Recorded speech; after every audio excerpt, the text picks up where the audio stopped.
She returns. The welding torch hissed as Daniel adjusted his grip, the heat lighting up the side of the old cargo hauler he had been working on for 3 days.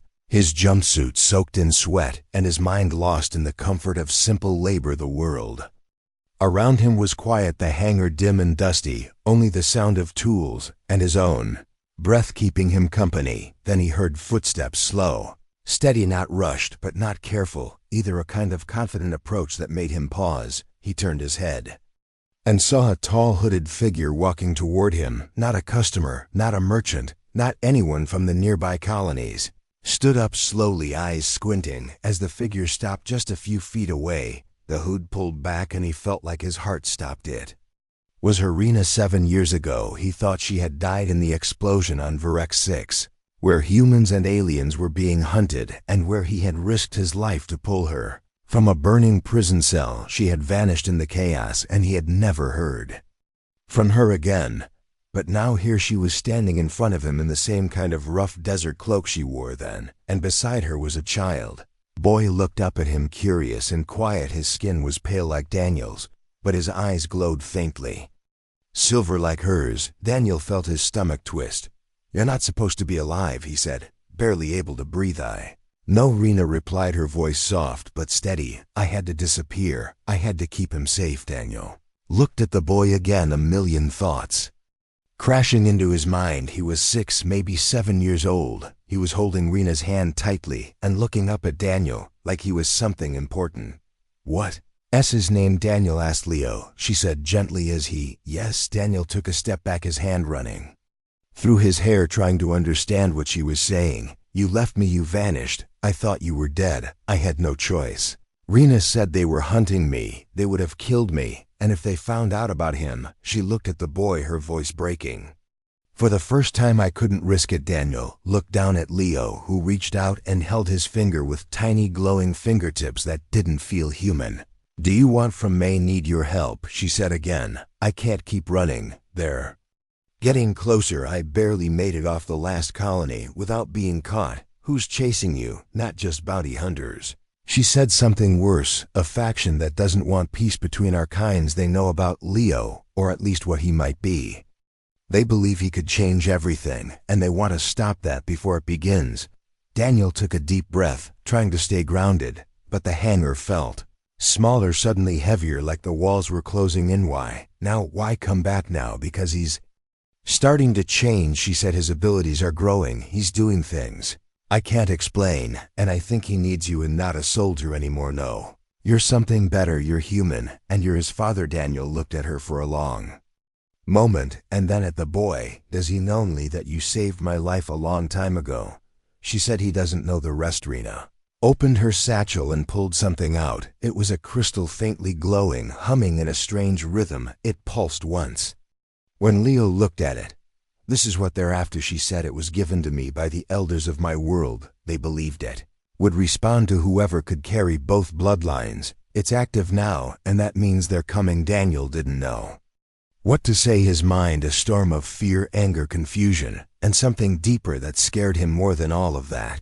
Hope. He looked at the boy again. "You said he's changing, how he can hear things." "Daniel," she said, "not just sound. He can feel machines before they activate. He spoke to a drone 2 weeks ago, and it obeyed without a command." Daniel bent down in front of Leo, and the boy stared back, calm, quiet, and curious. He looked like a normal child, except for those silver eyes and the way he stood, like someone much older. You understand me?" Daniel asked. Leo nodded slowly. "I dreamed about you." Daniel's breath caught in his throat. "What did you see?" "That you were afraid," he said, "and that you would protect me anyway." Daniel stood up and looked at Rena again. "They'll be here soon, won't they?"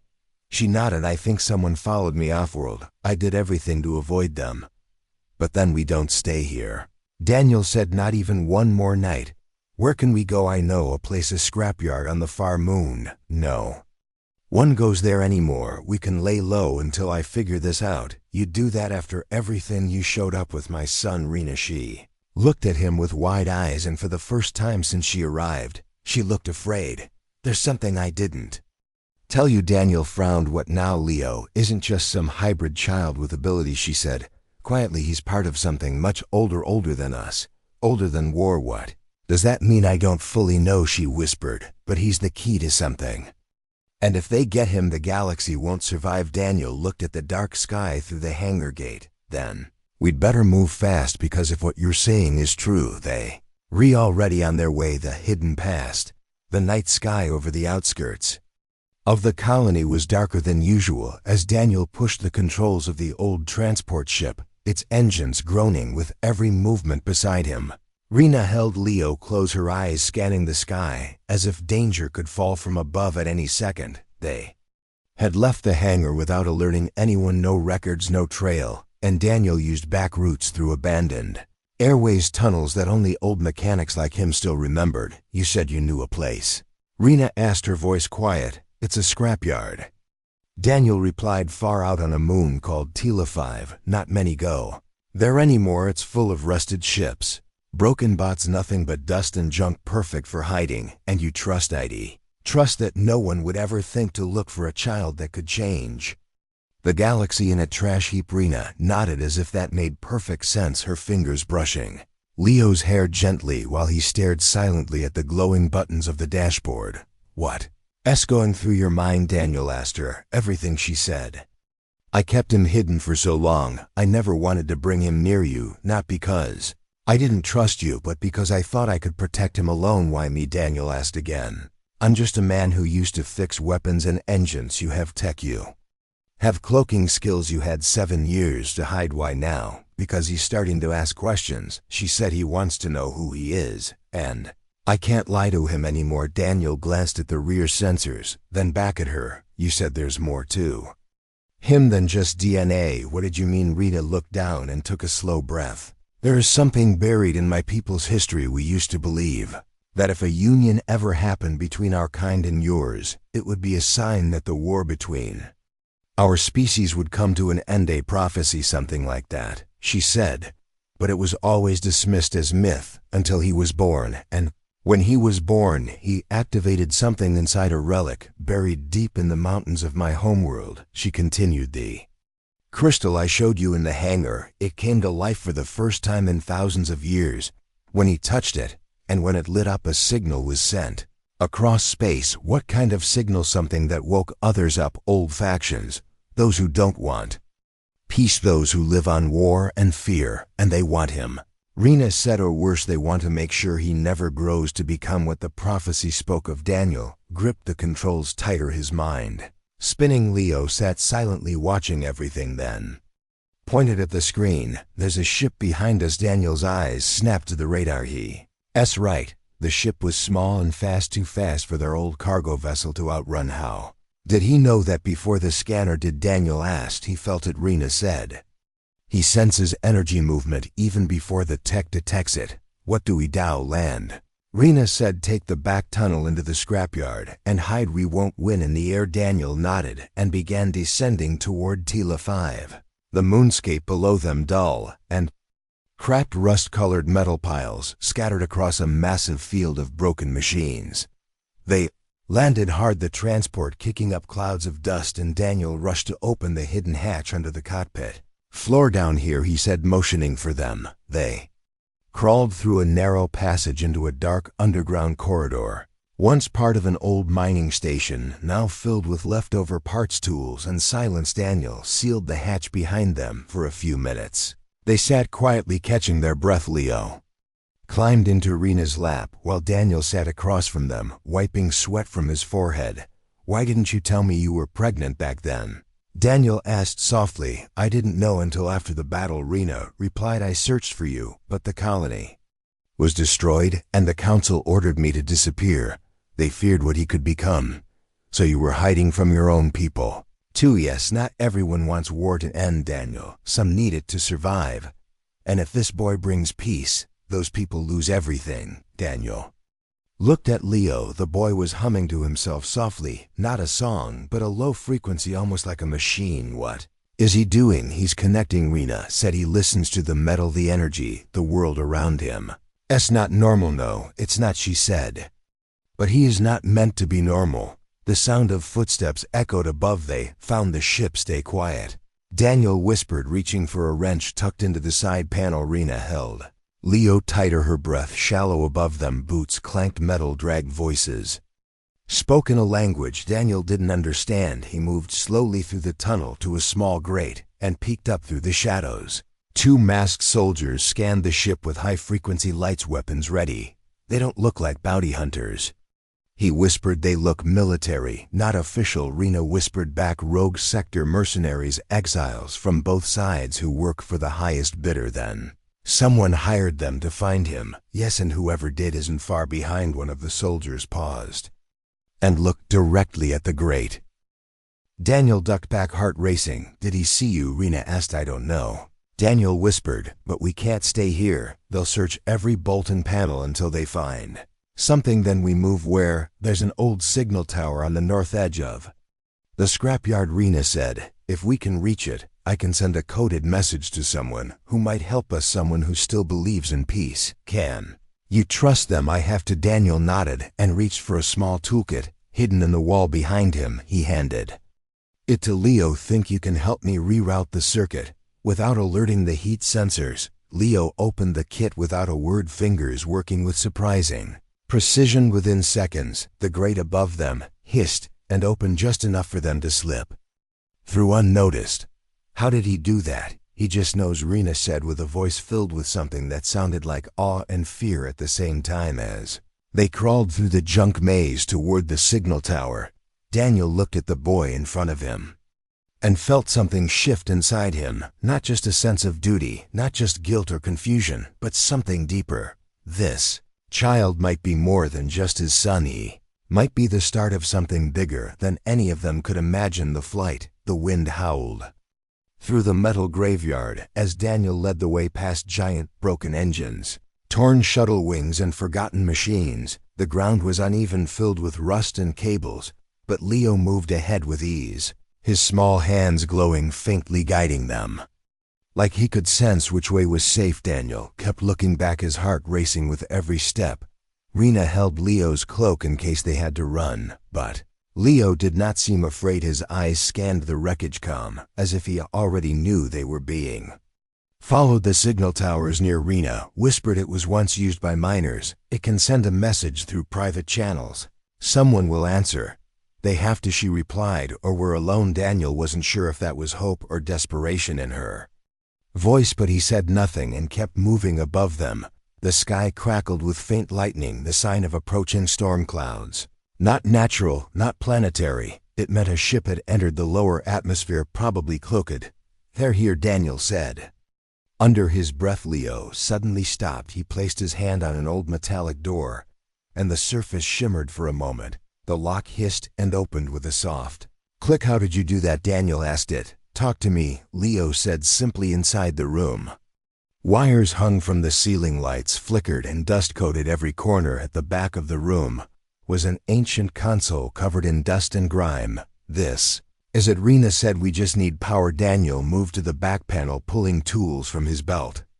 He opened the circuit case and frowned. Half the board was fried. Leo moved beside him and touched the wires slowly. The panel began to hum. The lights above flickered to life. The console screen blinked and lines of alien script appeared. He just jump-started the system with his hand. Daniel whispered, he's more than either of us expected.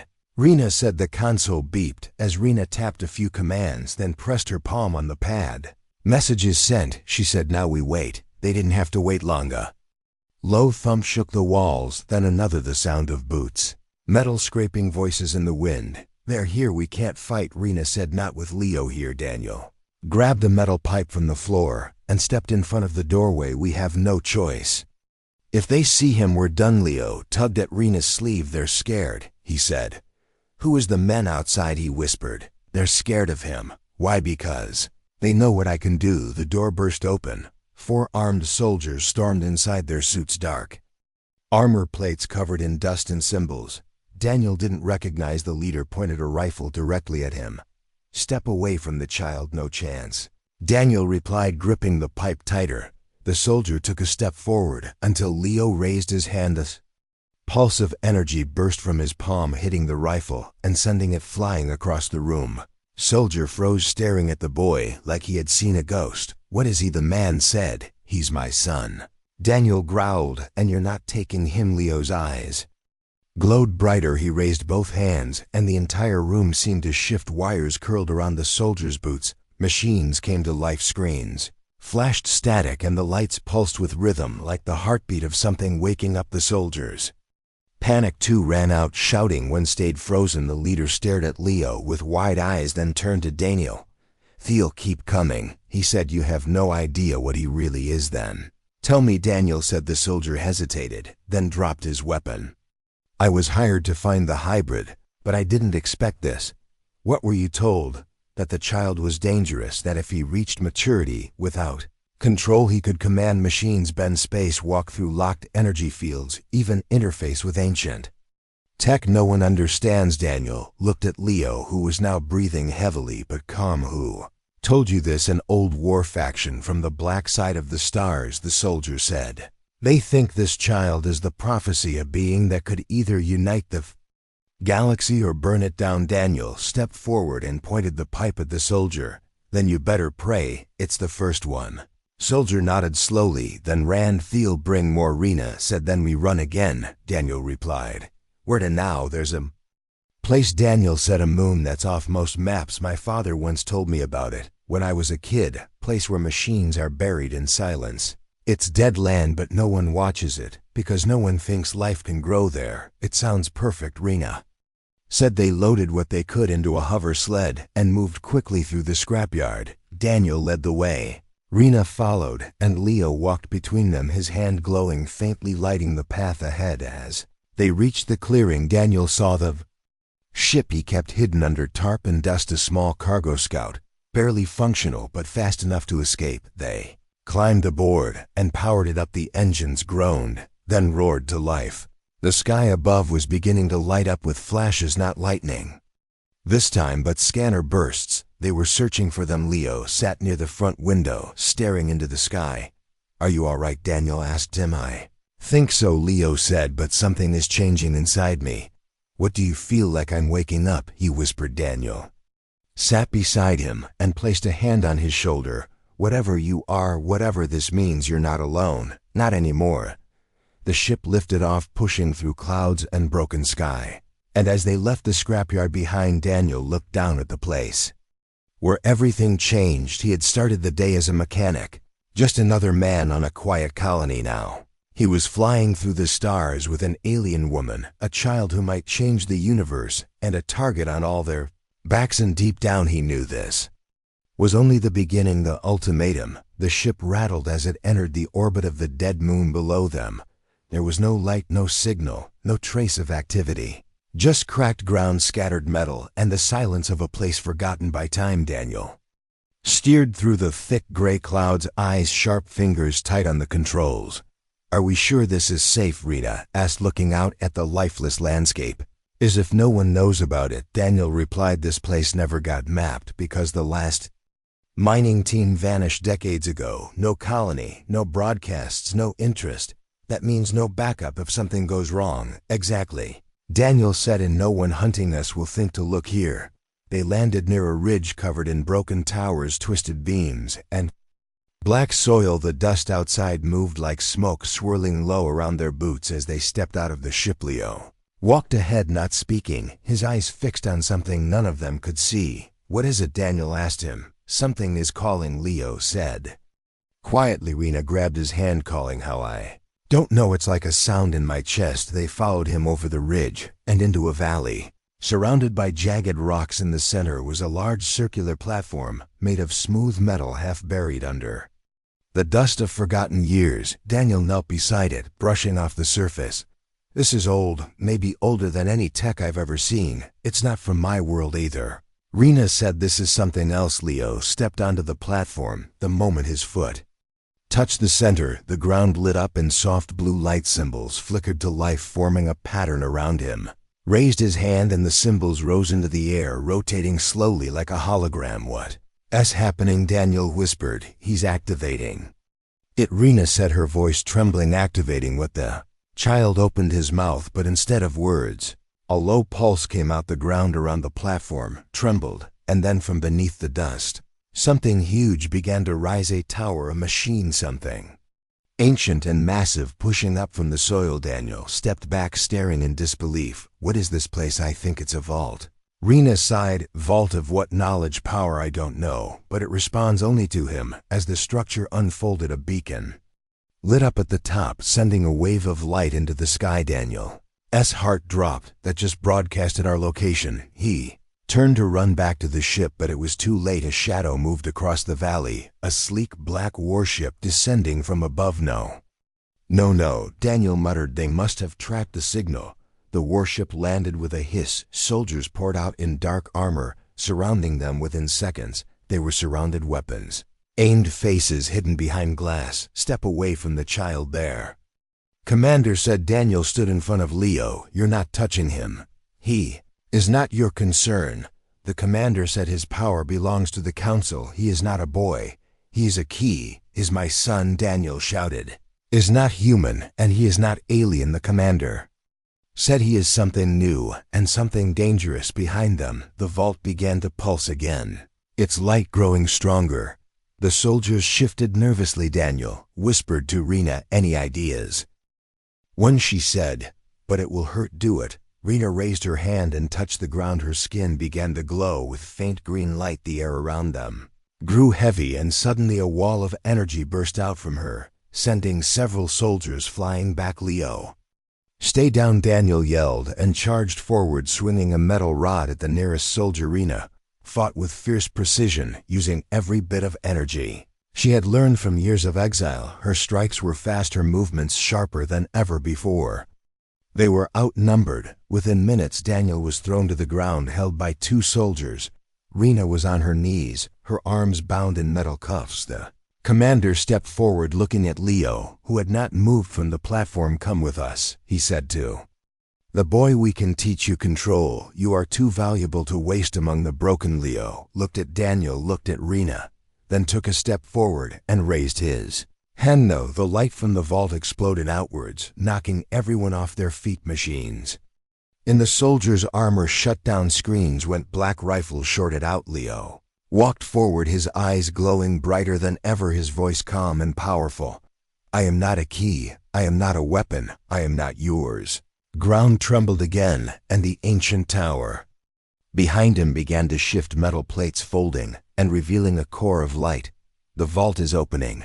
Rena gasped. What's inside? Daniel asked, pulling himself up. Something meant for him, she said. Something meant to protect or to destroy. The soldiers began retreating, pulling their wounded away. The commander stared at the glowing vault, then turned to his team. We leave now, he said. We cannot stop this. And just like that, they vanished into the sky. Daniel ran to Leo, grabbing him by the shoulders. Are you all right? I'm tired, Leo said, but I'm okay. What was that? I don't know, he whispered. It felt like it was waiting for me, like it needed me to wake up. Rena placed a hand on Leo's back. He's changing faster than we expected. We need answers, Daniel said. We need to understand what he is before others come back. Look, Rena pointed at the vault. A staircase had formed, leading into the center, where the light pulsed slowly like a sleeping heart. Only one way to find out, Daniel said. They stepped forward as one, a father, an alien mother, and a child, not of one world but of many, ready to face the truth beneath the surface. What she reveals. Light from the vault filled the small chamber with a soft glow. Daniel stepped carefully down the metal stairs, his eyes adjusting to the colors dancing on the walls. Rena followed closely, holding Leo's hand, who seemed both curious and calm. This place feels alive, Daniel whispered it. She said. This is where the ancient knowledge of her people was kept, sealed away for centuries, waiting for the right one to unlock it. Leo walked ahead, touching the walls lightly. Symbols flared up beneath his fingers, as if recognizing him. Suddenly, a voice echoed through the chamber, clear and gentle at first, then stronger and full of power. Welcome, child of two worlds, your time has come. Daniel looked at Rena, who nodded encouragingly. The voice continued. You are the bridge, the link between the past and the future, the one who can bring peace or destruction. Don't want war or destruction, Leo said softly. Then you must choose your path wisely, the voice said. Rena took a deep breath. She turned to Daniel and spoke for the first time with full honesty. There is something I never told you about this place. About the prophecy about Leo. Daniel looked at her, waiting. This vault was created by an ancient race. They were the first to discover the power of combining species, to create something stronger, something better. Prophecy said that one day a hybrid would be born who could awaken the vault and use its power to unite or divide the galaxy. That's why they want him. Daniel said it's not just about fear, it's about control, yes. Rena said, but it is also about hope that the war between our species can end. Leo walked to the center of the room, the light swirling around him. I feel different. Daniel said something inside him is changing. Voice returned. You possess gifts that can reshape the stars. You have the strength of your father and the wisdom of your mother, but with great power comes great responsibility. Daniel placed a hand on Leo's shoulder, proud and fearful at the same time. We will protect you no matter what comes. Suddenly, the vault shuddered and the chamber walls opened, revealing a small device glowing with intense light. The voice explained, "This is the heart of the vault. It contains the power to heal, to build, and to destroy. Who controls it controls the fate of many worlds." Leo reached out and touched the device. The light flowed into him, his eyes shining brighter than before. Daniel felt a surge of energy wash over the room, as if the universe itself was acknowledging the moment. We must leave now. Rena said the enemies will return soon. As they climbed back to the ship, Daniel saw the stars above, shining clearer than ever. They were not just travelers now, they were guardians of the secret that could change everything. Back aboard the ship, Leo rested while Daniel and Rena planned their next move. We need allies, Daniel said, someone who can help us protect him and understand this power. Rena nodded. There is one place, but it is dangerous, a planet where old friends and enemies meet. Then we go there, Daniel said, determined. For the first time in years, Daniel felt hope, not just fear. He looked at Rena and Leo and knew that whatever happened next, the future would never be the same. Leo smiled faintly and said, I think I am ready. Daniel smiled back and whispered, we will face it together. The stars outside blinked like eyes watching them, a silent promise of a new beginning. The end.